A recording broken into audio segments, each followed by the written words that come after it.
Good morning, everyone. So our topic of today is about memory, RAM, and ROM. So we have two types of memory again, the RAM and the ROM. So let's go. What is CPU? CPU is the central processing unit, right? It is the brain of the computer. So what are the inside the CPU? So please answer it. So, and how you will differentiate the Intel and the AMD. Activity. Let's have a memory acronym challenge. The objective of this lesson is to introduce the students to key terms related to RAM and ROM and improve their literacy in understanding the basic concept. So, what is the word? The first word is basis objective, it is the RAM. And the second word is the ROM. So, can you define to me what is the difference between ROM and ROM? Because I know that this topic is already taught in grade 9 subject, TLE ICT 9 grade 9 subject. So, please write down your answer in your answer sheet or in your notebook.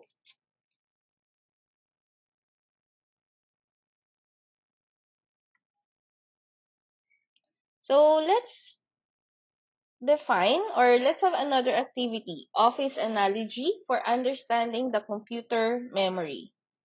So we have a office, okay, based on the picture. So can you determine in the picture what is the CPU there? Okay, very good. The persons inside the office is the CPU. Next. Next is how about the RAM? Where is, or can you determine or identify where is the RAM?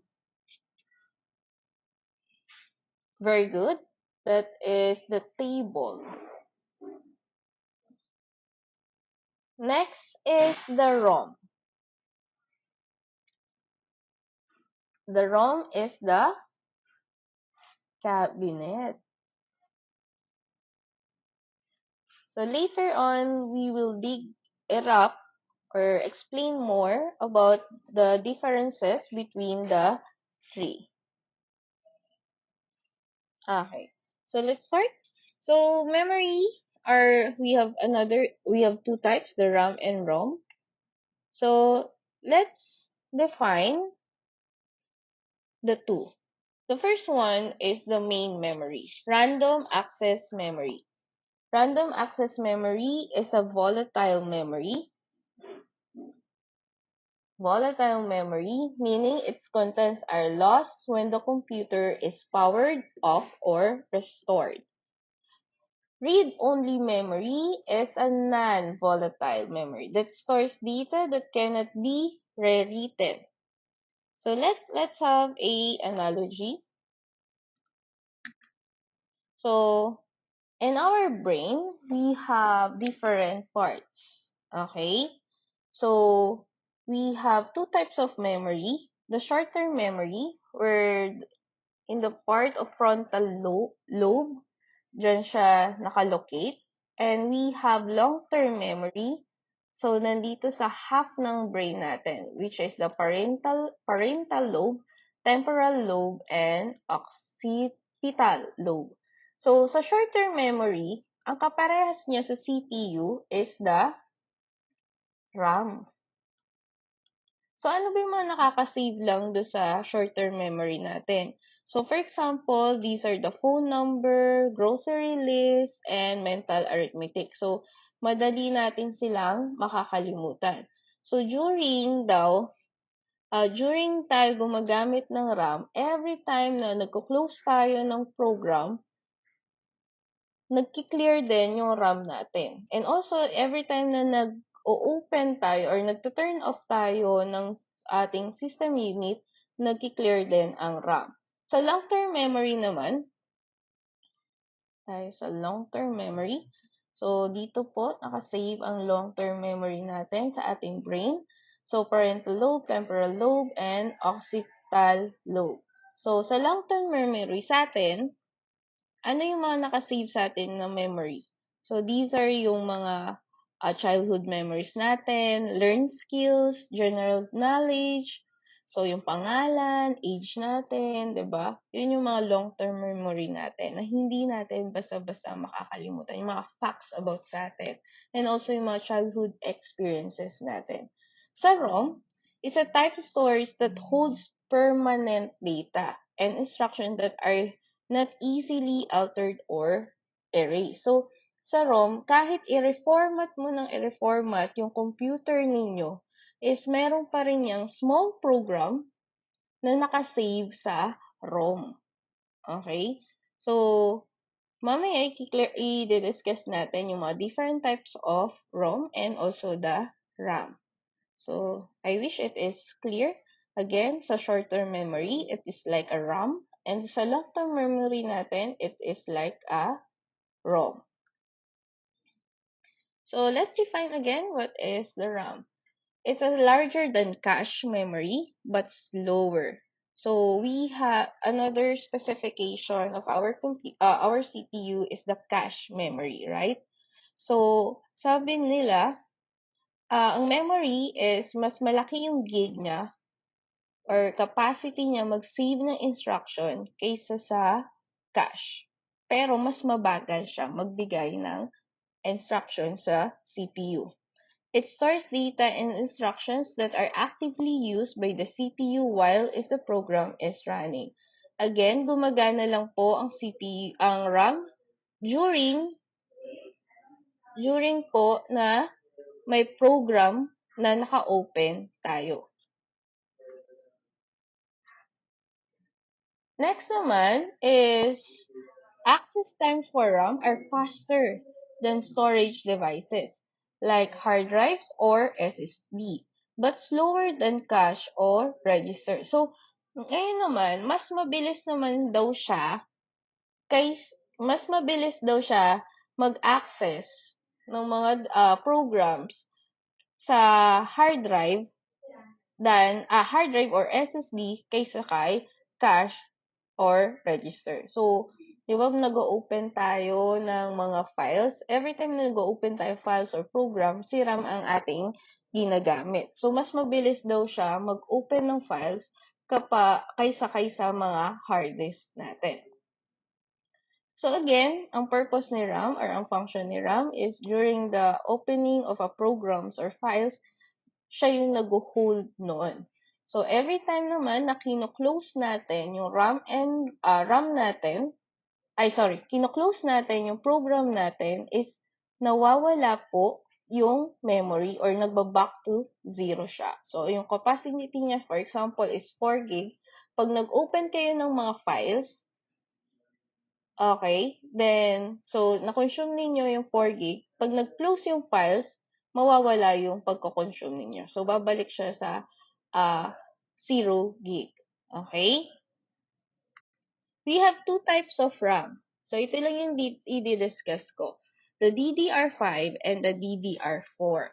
So, the DDR5 is the latest generation. So, meaning to say, ito po yung latest na ginagamit natin or ginagamit ng mga computers natin. Sa DDR4 naman is the most common type. Okay? Ito yung mas madalas na ginagamit pa rin. So, sabi dito, sa DDR5 daw is faster and more efficient than its predecessor. So, mas mabilis siya kaysa sa DDR4. It also more expensive. Dito naman kay DDR4, it's a good balance of performance and the price. So, mas mura po si DDR4 kaysa kay DDR5. But it is the best choice for high-end gaming or other demanding applications. So, mas maganda si DDR5 kapag, for example, for gaming siya or for video editing. And it is most compatible naman ang DDR4 sa most motherboard. So, maghahanap syempre kayo ng nakadepende pa rin syempre yung motherboard. Anong motherboard yung gagamitin ninyo kung anong klase ng RAM.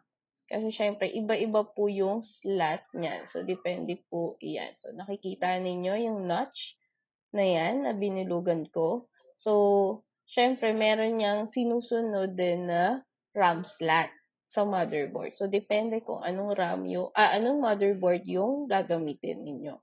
So, pang DDR4 ba or pang DDR5? So, yun yung pipiliin ninyo. At we have two types of RAM naman sa mobile devices. We have LDDR5 and LPDR4. So, LPDR5 is a low power version of DDR5 that is designed for Mobile Legends. Again, yung DDR5 is and DDR4 ay para sa mga laptops or desktop.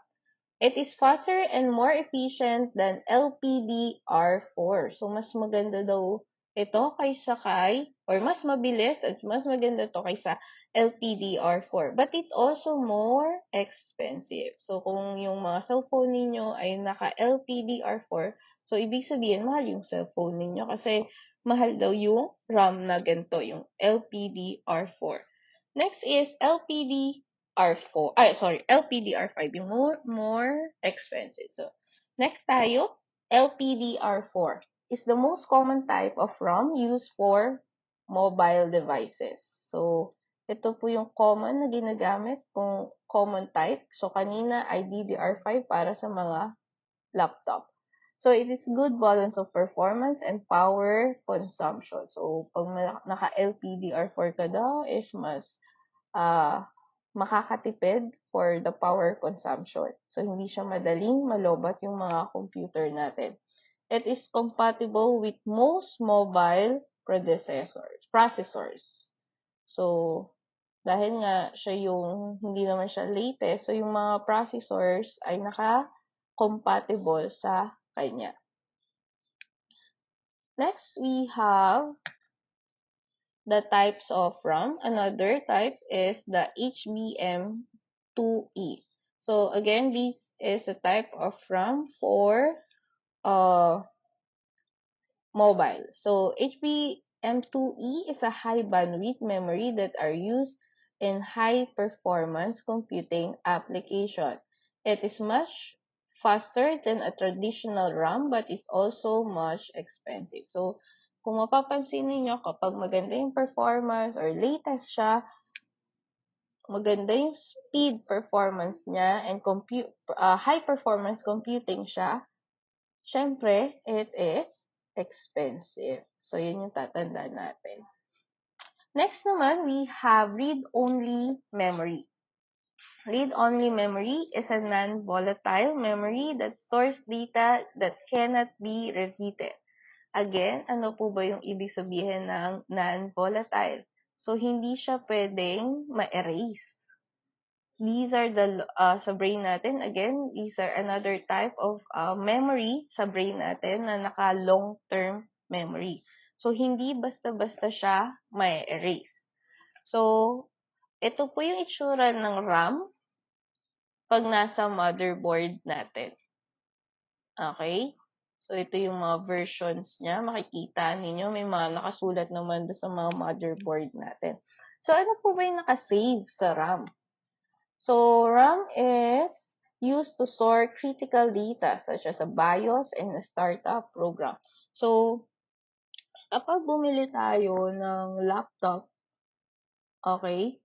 So, for example, wala pa yung operating system yan. Imagine niyo kung wala yung RAM, paano nyo makakausap yung computer ninyo kung paano mag-install ng operating system. Okay, wala pa siyang graphic user interface. Pero ngayon, meron siyang small memory, which is the ROM, na naka-install doon yung ating BIOS. So, anong purpose ng BIOS? So, BIOS kasi is dyan tayo magsiset up kung paano tayo mag-i-install ng program. Okay, saan ba tayo? Ano bang gagamitin na installer? USB ba or CD? Okay, saan ba siya isi-save? Sa hard disk ba? Anong disk type? For example, disk sa C ba or sa D, sa E, hahatiin ba yung hard disk? So, ang gumagawa nun ay si ROM, yung program na nakasave kay ROM. So, we have types of ROM. So, we have mass ROM. Mass ROM is a program during manufacturing process and cannot be rewritten. So, most of our ROM today is naka-mass ROM. Hindi natin basta-basta siya matatanggal. At hindi talaga natin siya matatanggal. So, usually daw, ang gumagawa ng mass ROM is yung mga nagmamanufacturer din ng mga ating motherboards. Next naman, we have erasable ROM. Erasable ROM or EPROM can be erased using ultraviolet light and then reprogram. So, paano may erase o yung program na nasa erasable ROM? So, ang ginagamit dyan for using the ultraviolet light. Next naman is the PROM or programmable ROM. Si programmable ROM is pwede nating erase or pwede nating tanggalin. Pero, it using a special PROM programmer. So, meron siyang specialized na software na pwede nating gamitin para ma-reprogram ang ating ROM. Next naman is EEPROM or electrically erasable PROM can be erased and reprogram electrically. So, example nito is mga flash ROM or yung mga flash drive. Mamaya i-discuss natin. Again, EEPROM or electrically erasable PROM. It can be erased or reprogrammed electrically. So, yun lang po. Next slide. Erasable PROM. So, these are the electrically erasable PROM that can be erased and reprogrammed quickly and easily. So, ano ba yung mga example nito? USB drive. So, 'di ba nakakapag-erase tayo using our laptop. So, SD cards and other portable storage. For example, is yung mga hard disk drives natin. External hard disk drives, to be specific. Next one is the WARM. Write once, read only memory. Again, WARM is write once, read many memory. Can be written to once and then read many times. WARM is used in CD-ROMs and DVDs. So, ngayon kasi hindi na masyadong uso yung CD and DVD eh. Pero syempre, meron pa rin gumagamit nun. So, anong klaseng ROM ang ginagamit ng mismong CD drive nila or DVD drive? So, ang tawag doon ay WARM. Okay, so, write once, read many memory. So, di ba pag nagbo-burn tayo ng CD, okay, or nagsisave tayo sa CD, may mga CD na hindi basta-basta matatanggal or hindi na matatanggal yung nakasave doon. So, ang gamit nila doon ay worm. So, let's have a short activity. Developing mastery activity. True or false? Number 1. DDR5 is the slowest. DDR5 is the slowest and most affordable type of RAM. True or false? The answer is false. Very good. So, ang pinakamabagal po ay DDR4. ROM is a volatile memory, meaning its contents are lost when the computer is powered off. True or false? The answer is false. Very good. Next, number 3. LPDDR5 is designed for high-performance computing application. True or false? Ang sagot ay false. Ang ginagamit natin na application is yung HBM2E. Yun yung pinaka-high performance computing application. Next. Next naman is number 4. EPROM can be erased and reprogrammed electrically. True or false? The answer is, number 4 is false. Kasi, dapat ay EEPROM yan. Okay, next. Number 5. WORM stands for write once, read many, memory, and is used in CD-ROMs. True or false? Ang sagot ay true. Okay, good job. Next tayo. Number 6. Flash ROM is a type of EEPROM used in USB drive and SD cards. True or false? The answer is true. Diba, EEPROM is electrically erased PROM o program. So, used in USB drives and SD cards. So, kasi nga, may erase natin or ma-reformat natin yung USB drives and SD cards using our laptop. Next. Number 7. DDR4 is still the most common type of RAM used today. True or false? The answer is true. Next, number 8. RAM access times are slower than those of the hard drives or SSDs.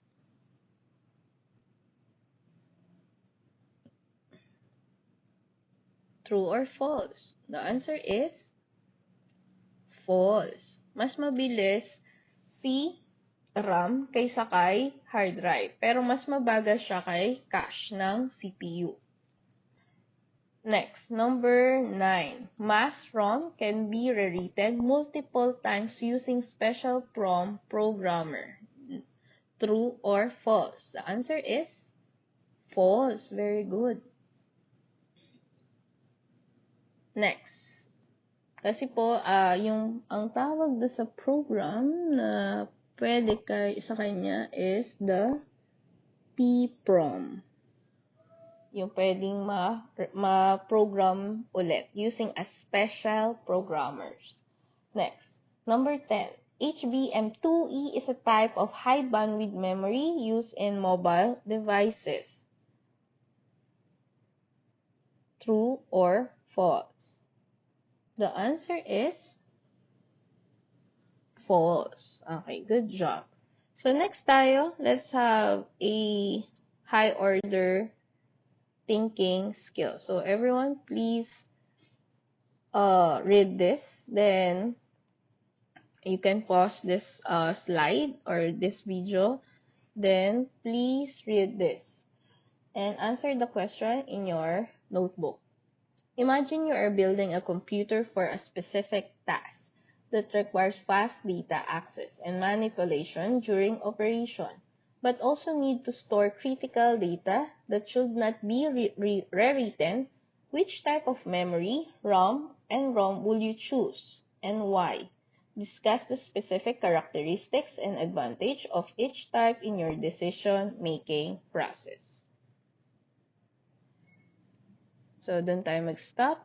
So, thank you everyone for watching this video and participating about this video. So, goodbye class. Thank you po.